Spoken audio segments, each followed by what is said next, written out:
सवालात ऐसे हैं कि आप लोगों की तरफ से बहुत सारे पूछे जाते हैं और जवाबात इतने हैं कि मैं देते देते कभी नहीं थकूंगा। और ऑनलाइन मार्केट के अकॉर्डिंग जो कुछ भी इस टाइम चल रहा है और फ्रीलांसर्स को जिस तरह की प्रॉब्लम्स का सामना करना पड़ रहा है, उसके चलते यहाँ पर जितना भी कंटेंट डिलीवर किया जाए उतना ही कम होता है। आप में से न जाने कितने ऐसे लोग हैं जो डेली बेसिस पर डायरेक्ट क्लाइंट अर्निंग करते हैं और क्लाइंट्स को आउटरीच करने के बाद उनको ईमेल्स करते हैं, प्रपोजल वगैरह सेंड करते हैं, लेकिन वो इसी बात पर स्टिल कायम है कि हमें आज तक क्लाइंट की तरफ से रिस्पांस नहीं मिला और हम बेहतर तरीके के साथ मार्केट के अंदर परफॉर्म नहीं कर पा रहे और इसके चलते हमें ये फील्ड छोड़नी भी पड़ सकती है। अस्सलाम वालेकुम दोस्तों, उम्मीद करता हूँ कि आप सब खैरियत से होंगे। मैं हूँ आपका होस्ट मोहम्मद जुल्करनैन और आप देख रहे हैं मेरा यूट्यूब चैनल। दोस्तों, आज की वीडियो के अंदर कुछ इंपॉर्टेंट टिप्स आपके साथ मैंने शेयर करनी है और इसके चलते आप लोगों को आज समझ आ जाएगी अगर हम किसी फ्रीलांस प्लेटफॉर्म को टारगेट करते हुए काम करते हैं तो हमारे लिए किस तरह से वो फायदेमंद साबित हो सकता है और वहां से हम किस तरह से खुद को फायदा पहुंचा सकते हैं। इसके लिए आपको वीडियो एंड तक देखना पड़ेगी और इसके अंदर मैं ज्यादा फोकस जो है वो लिंक्डइन पर करूंगा और इसमें आपको बताया जाएगा कि लिंक्डइन किस तरह से आप लोगों के लिए हेल्पफुल साबित हो सकती है और बेसिकली डीप सर्चेस को हम किस तरह से अंडरस्टैंड कर सकते हैं। ओवरऑल सारी की सारी चीजें आज के इस लेक्चर के अंदर कवर की जाएंगी। सबसे पहले अगर हम बात करते चले डायरेक्ट क्लाइंट अर्निंग की, तो मैं इस पर मल्टीपल वीडियोस अपलोड कर चुका हूं और मैंने 12 मरतबा ये बातें आप लोगों के साथ डिस्कस भी की हैं। लास्ट मेरा जो व्लॉग आया था उसके अंदर मैंने ये बात क्लियर डिस्कस की थी और उसका ये सेकंड पार्ट है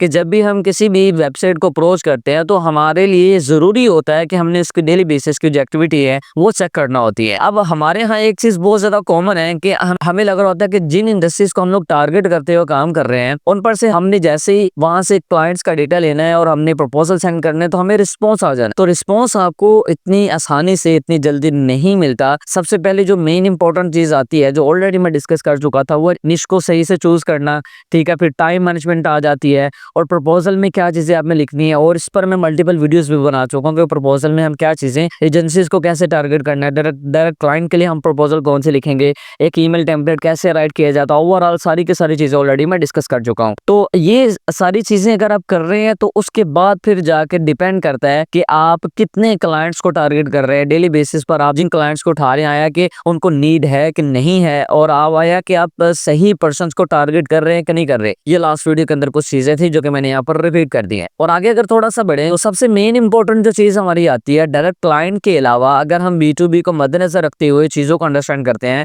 तो हमें एक चीज नजर आती है और खुलकर हमारे सामने आती है कि जो मार्केट के अंदर बड़ी बड़ी एजेंसीज बैठती हैं मार्केटिंग के रिलेटेड सर्विस दे रही हैं, इवन क्योंकि किसी भी सर्विस के रिलेटेड एजेंसी है कंपनी है तो उन कंपनीज और एजेंसीज के अंदर मार्केटिंग के रिलेटेड लोगों को हायर किया जाता है। और आप में से काफी सारे लोग मेरी ओल्ड वीडियोस को देखते हुए ये चीजें अंडरस्टैंड कर पाए होंगे और उनको ये भी समझ आ गई होगी कि हमने मार्केटिंग के रिलेटेड जो लोग उनको हमने कैसे टारगेट करना है। इसके लिए आप लोग मेरा कंप्लीट लिंक्डइन का कोर्स वॉच कर सकते हैं, डिस्क्रिप्शन के अंदर आपको उसका पूरे का पूरा लिंक मिल जाएगा। अच्छा जी, ये चीजें कुछ इंपॉर्टेंट थी। उसके अलावा अगर हम देखें लिंक्डइन पर डायरेक्ट क्लाइंट हंटिंग को और या मार्केटिंग के रिलेटेड जो पर्सन काम कर रहे हैं बाहर की कंट्रीज के अंदर बैठे हुए हैं तो वो किसी न किसी एजेंसी के साथ ऐसे हैं, तो उनको अगर हमने टारगेट करना है या उनके साथ अगर हमने काम करना तो हम किस तरह से करेंगे। सबसे पहला पॉइंट ये है कि जब हम लिंक्डइन पर सर्च करते हैं तो एक चीज कॉमन इसके अंदर होती है वो ये कि आप लोग जब कीवर्ड सर्च करते हैं ना, आप वही घिसे पिटे कीवर्ड्स होते हैं जैसे कि ग्राफिक डिजाइनिंग सर्विसेज हो गया, मार्केटिंग सर्विसेज हो गया, कंटेंट मार्केटिंग सर्विसेज हो गया। नो डाउट ये कीवर्ड बहुत ज्यादा हेल्पफुल है,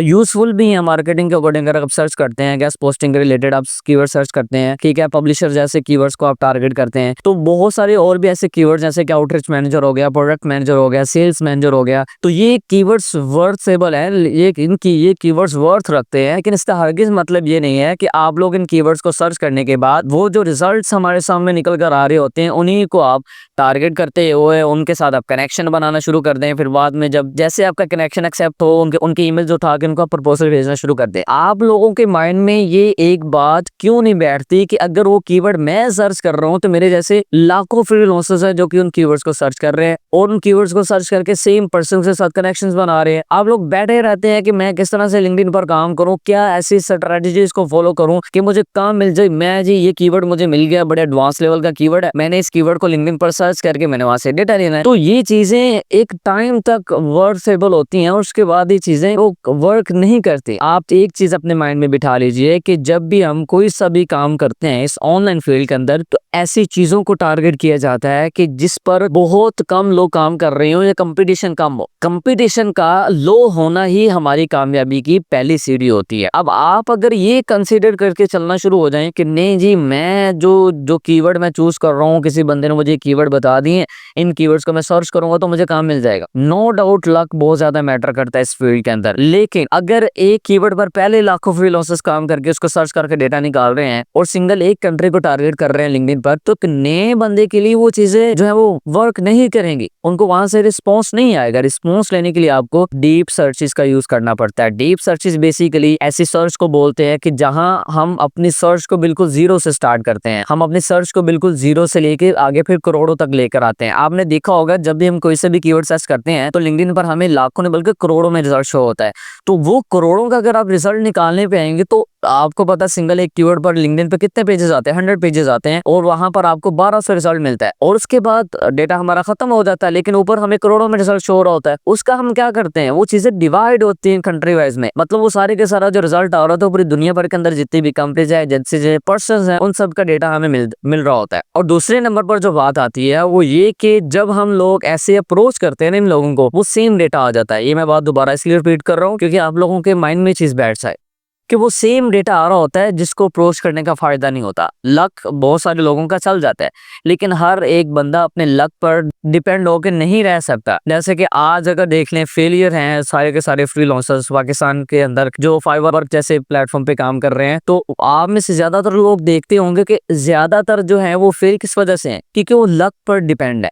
वो डिपेंड कर रहे हैं कि प्लेटफॉर्म हमें देगा। नो डाउट कि आपको एक दो ऑर्डर्स एक टाइम के बाद मिल जाएं, बैठे बैठे आप वेट करें, लेकिन बैठ कर किसी एक चीज पर इंतजार करना, हाथ बांध कर बैठे रहना है कि आप मुझे यहाँ से ऑर्डर मिलेगा, उसकी बजाय आप पर्सनली अप्रोच करें, आप आउटरीच करें। आउटरीचिंग सीखना बहुत ज्यादा जरूरी होती है ऑनलाइन फील्ड के अंदर। आपकी नजर में फ्रीलांसिंग यही है कि हमने फाइवर अपवर्क जैसे प्लेटफॉर्म सीख लिए, गिग बना के वहां पे लगा दी और बस हमारे ऑर्डर्स आना स्टार्ट हो जाएंगे, फ्रीलांसिंग है। नहीं, पूरी पूरी मार्केट को अंडरस्टैंड करके चलना पड़ता है। चीजें इतनी आसान नहीं होती जितनी आसान आपको लग रही होती हैं। मोस्टली यूट्यूबर्स आपको बनाकर दिखा रहे होते हैं। मेरा चैनल इसीलिए बहुत सारे लोगों को हजम नहीं होता क्योंकि मैं चीजें थोड़ी सी बताता हूँ मुश्किल वाली, लेकिन असल फ्रीलांसिंग तो यही है ना जिसमें थोड़ा सा आपको टफ टाइम भी मिले, जिसमें चीजें आपको थोड़ी सी वर्स्टेबल भी लगे और आपको जो है वो समझ भी है कि हाँ यार असल में ये चीज मार्केट है।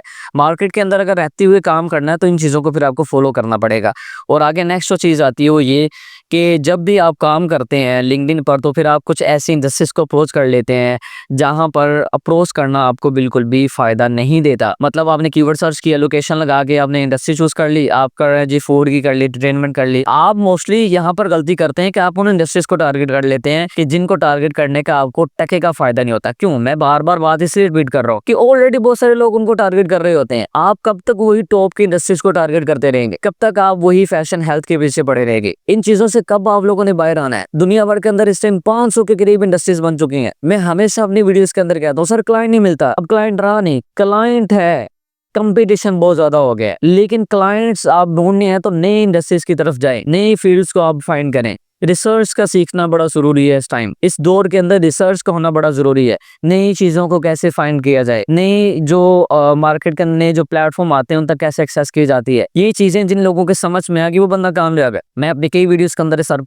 कुछ डिस्कस कर चुका हूँ, लेकिन यहाँ पर सीखने वालों की कमी नहीं है, सिखाने वालों की कमी है। और कंटेंट जो है वो असल में वही होता है जो कि आपको रियलिटी दिखाए। आप में बहुत सारे ऐसे लोग हैं, बनी बनाई जो चीजें होती हैं जो दिखाई जाती हैं आपको, उस पर आप बहुत ज्यादा बिलीव करते हैं। आपका यकीन और ईमान और पुख्ता हो जाता है जब चीजें आपको बना कर दिखाई जाती हैं। तो बनी बनाई चीजों पर बिलीव करने के बजाय बेहतर यह है कि आप पर्सनली उन चीजों पर खुद रिसर्च करें। जब आपको रिसर्च करना आ गया तो आप इस फील्ड के अंदर कामयाब हो जाएंगे। जितना भी मैंने रिसर्च सीखी है वो सारी की सारी मैंने ब्लॉग्स को पढ़ा है, ब्लॉग्स को मैंने स्टडी किया है। और ब्लॉग्स ऐसे नहीं है जिनको पाकिस्तानी लिखे हैं। पाकिस्तानी अगर ब्लॉग लिख रहे होते इतने हैवी तो ये अपने चैनल पर ना अच्छा कंटेंट डिलीवर कर सकते हैं। तो आपने अगर रिसर्च सीखनी है तो पढ़ें। आपको अगर किसी चीज की प्रॉब्लम आ रही है तो यूट्यूब की बजाय गूगल पे जाके सर्च करें, आपको चीजें समझ में आएंगी, सीखने को मिलेंगी और आपके लिए बहुत ज्यादा वो वर्थ भी रखे। उम्मीद करता हूँ कि आज की इस वीडियो में जो भी चीजें मैंने डिस्कस की हैं वो आप लोगों के लिए काफी हेल्पफुल रही होंगी। अगर आप मजीद इस तरह के टॉपिक्स पर वीडियोस चाहते हैं, इसका थर्ड पार्ट चाहते हैं तो आप मुझे कमेंट कर सकते हैं। मैं इंशाल्लाह इसका थर्ड पार्ट आप लोगों के लिए जरूर लेकर आऊंगा और उसमें आपको मजीद अच्छी अच्छी चीजें सीखने को मिलेंगी और अगर इसके अलावा आप मज़ीद चीज़ों को अंडरस्टैंड करना चाहते हैं तो मेरी डिफरेंट प्लेलिस्ट हैं क्लाइंट अर्निंग के रिलेटेड, आप मेरे चैनल पे विजिट करके वहाँ से आप इन सारी की सारी चीज़ों को सीख सकते हैं। मिलते हैं नेक्स्ट वीडियो में, दुआ में याद रखिएगा। अल्लाह ने के बाद।